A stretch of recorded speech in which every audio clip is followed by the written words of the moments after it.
Hey, what's up guys, Totallydubbed here, and today I'm doing a video review on the LG 32GK850G. Now this monitor, and brace yourself, it's a 32-inch 1440p 144Hz overclocked to 165Hz gaming monitor with NVIDIA G-Sync. This monitor is a bit of a unique monitor in its class because there's not many monitors out there that offer all of those features into one package. The closest two that I could find that are around a similar price tag is a Samsung and an Asus monitor. These offer slightly different features, such as the Samsung offering HDR, whilst the Asus has a slightly different look to it. Now, and also the fact that it's curved. Now this monitor is flat and it uses a VA panel. Now in terms of pricing, it being found for around $650 in the US and around £600, it used to be £700 in the UK. Again, links will be down in the description below, including full specs. Now in case you're wondering, as I said, VA panel, it's got 5 milliseconds G2G quoted response time. In terms of inputs, it's got HDMI and display ports, and it's got two USB 3.0 outward ports, which give you also fast charging via 1.5 amp output. It's got a headphone output as well, and all the rest in terms of VESA supports and whatnot you can find on the in the description via the tech specs. Now let's talk about the build quality. Now the monitor has a rather weak plastic stand which holds up the monitor. It feels a little bit flimsy and does kind of shake at certain points. That's because this monitor has a full sort of set of adjustability. It goes height, it fully rotates, which I can't show you right here, pivots within the stand itself as well, and it's got tilt adjustment. So it's got every single adjustment you can think of. And because of this, LG have made like a stand which gives you that functionality, but unfortunately that means that it does wobble quite a little bit. On the plus side, the monitor looks fantastic. It's got a three-sided borderless design and a black bezel at the bottom, and it all looks really good. There's one thing I should mention as well, is that it's got a quite cool RGB strip at the back. Now I know RGB and all that, it's not something to be overly concerned about. However, this little strip can be controlled by a little control pod which is found underneath the monitor. I'm not sure if I'm going to be able to show you this, but let's try. There we go, so there's a little scroll wheel over here. I'm not sure you can see because the camera is not focusing, classic. But nevertheless, there's a little scroll wheel here and you can adjust that. You can adjust the overall brightness. So if you see it, the background, the light will kind of like this go away whilst you adjust it like that. And then you can press the button and it also changes the overall color. So you can cycle through them. There's no software that's needed, it's all hardware programmed within the monitor's OSD. So that's pretty cool to have. It's a nice little added touch. Again, not something I would overly use. However, if you're going to be using this in a very dark room with no backlights, like the little lamp I've got over there, then that actual RGB circular strip is bright enough to be seen at the back of the monitor, which is a nice sort of effect. Nothing other than that, other than like aesthetics to it. Now, in terms of the OSD is pretty easy to understand and very easy to get to grips with. There's a little power button on the left hand side of that little scroll wheel, and you'll be able to see over here you can access the OSD. Now through the OSD you'll be able to adjust all the monitor's settings. Unfortunately, I felt that there was a few settings missing, such as like sRGB color calibration, so it's not, as far as I'm aware, calibrated that. But you've got different game modes. Within the game adjust, you can enable, disable overclock, so you can see I've got 165Hz enabled. Response time on faster, I'll get into that in just a bit. You can enable a crosshair to be always being shown. Picture adjust, so I've got brightness as 100, gamma 1, color temperature custom, and RGB I've got red as 43, green as 47, and blue as 50. And that's just because that's the colors I felt worked best with this monitor. Then other than that, you've got just the quick charge setting that you can enable and some information about the monitor. Other than that, if you flick through on the monitor, you can quickly adjust the certain settings, for example the volume setting or the brightness setting. In terms of volume, you don't have set of speakers, at least from what I could hear, but you have got that 3.5mm jack via your headphone output if you want to have music coming via your HDMI display port and then output it via the 3.5mm jack. So build quality wise, the stand isn't perfect, but it does allow perfect amounts of adjustability, and the OST is comprehensive, very easy to understand, very fluid, and in terms of the overall build quality and look, it looks very nice and I've got no complaints. There's one thing I would like to mention before I round off this section, is the fact that this monitor does get a little bit hot. I felt that especially at the bottom over here, the metal kind of frame at the bottom gets very hot, and it's kind of a little bit worrying. Now I can't really say in terms of using it for a long time, because obviously I just get these monitors for a review and have to send them back. But nevertheless, that is something I did note, so just bear that in mind in terms of longevity wise. Not something I really note on most monitor reviews. So let's talk about the picture quality. Now that the monitor has a VA panel and there's no sort of calibration out the box, so it hasn't been calibrated to any standard. However, I did put it across a calibrator, and no, not a Windows Media Player, and I found that the colors didn't come up as quite accurate. They come to an average delta E of 4.0, which is subpar to what I would expect. Now again, this is based on my own calibration that I had rather than the sRGB standard or anything that was set to an sRGB standard, so do bear that in mind. Take these numbers with a grain of salt. I should mention that TFT Central have also reviewed this monitor and found the color accuracy to be very good. Obviously they've set it to the right modes in order to get the best color reproduction from the monitor, so just bear that in mind. But from a user point of view, in order of looking at the monitor with my own naked eyes, which is something I always do, and I don't really like using calibrators, I felt that the monitor actually does a really good job. It's got a slight washed out tone to it, pretty much like all VA panels I've come across versus IPS panels. It's got a slight washed out tone, but in terms of contrast ratio, it's fantastic. In terms of the overall color accuracy, at least from what I can see in terms of my own eyes, it's decent. It's not amazing, but it's decent. And in terms of the overall black levels and the white point, it's actually very impressive.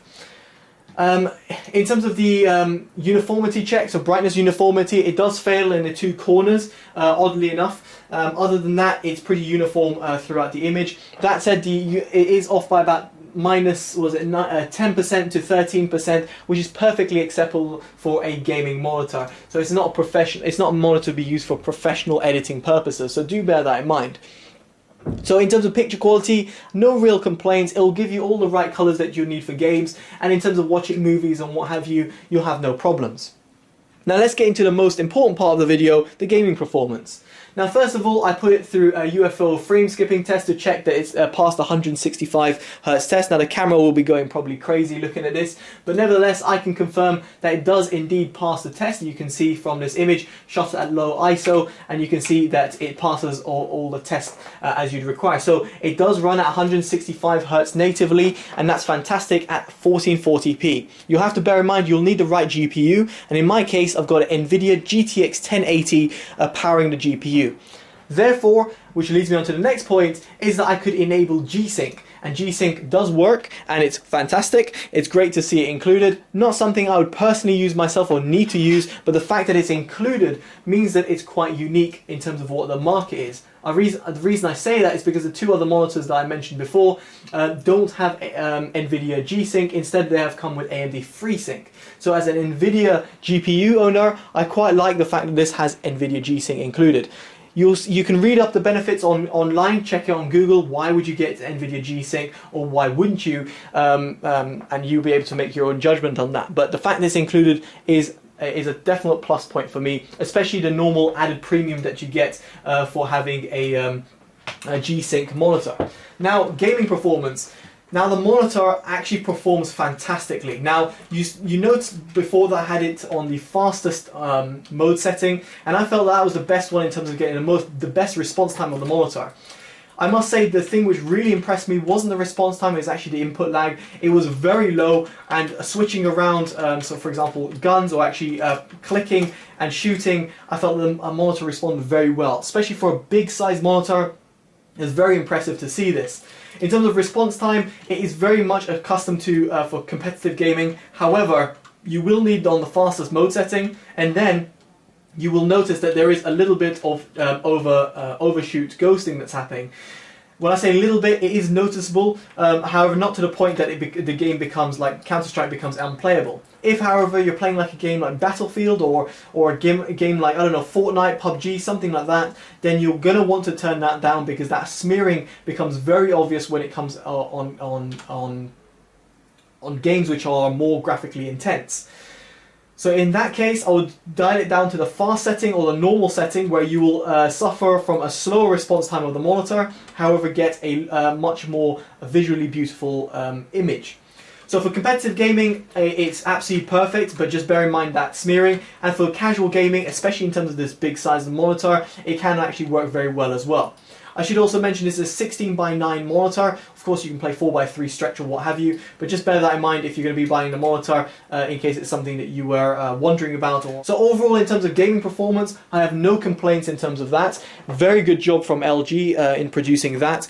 I must say, it is among some of the best gaming monitors I've tried, especially in terms of its input lag, and on top of that, the fact that you've got 165 Hz to play around with NVIDIA G-Sync gives you that extra playroom, especially if you're a competitive gamer. Now, the difference between 165 144 Hz, would I buy the difference between the two? To be quite honest, no. But the fact that you've got NVIDIA G-Sync backing that up means that you can push out those frames without any occurring any tearing. And tearing is when you've got an image which kind of shifts, and therefore that sort of a tear-free gaming experience is a definite plus point for NVIDIA GPU owners like myself, who have the GTX 1080 or similar. So that's pretty much it in terms of the gaming performance. It's very impressive. But what about my overall thoughts? Where do I see this monitor? Now, before I just jump into the verdict, I know I'm just quickly contradicting myself. I just should mention one flaw that I did forget to mention in my picture quality testing, is the fact that there is a visible roll-off on the side of the monitor. Now, it might be hard to show on the camera, but let's try and see.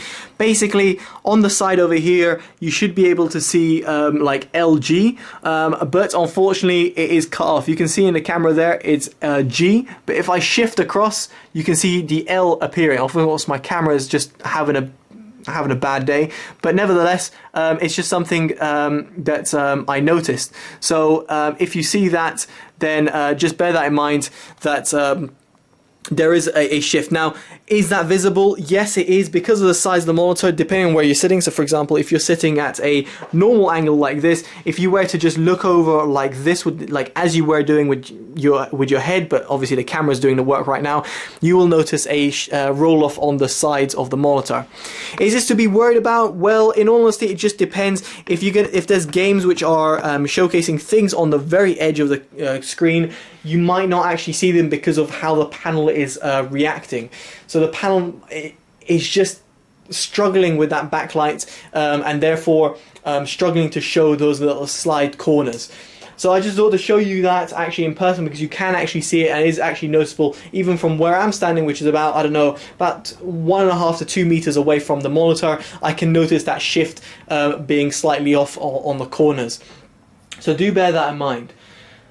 Other than that, the monitor does everything as you'd expect. It's got a good build quality despite its a bit flimsy stand. It's got NVIDIA G-Sync. It runs 165 Hz without any frame skipping issues. It has 1440p in terms of its overall resolution. It has a good response time and a very impressive input lag, a low input lag. So overall, I think this monitor is fit for purpose. It is exactly what you'd want if you were looking for a monitor that's a large size and had all those features included. If you don't need NVIDIA G-Sync, then Samsung's equivalent will give you a better color reproduction, gives you a curved experience, and give you HDR as well. So just bear that in mind. There are other monitors out there, and I'll link them down in the description below. It's for you to make the judgment as to what you need it for and what features you're looking for. If there are features that you're not looking for, then you'll be absolutely fine getting this monitor, because you will absolutely enjoy the experience. So there we go, guys. I've been Totally Dubbed. Hopefully you've enjoyed this review. Make sure you give it a like, comment, subscribe. Let me know in the comments below what you think about this monitor or other similar monitors. I'll be very much intrigued to hear your thoughts. And let me know what you think is the best monitor for around 600 odd pounds. Alright guys, I've been Totally Dubbed. Take care and bye-bye.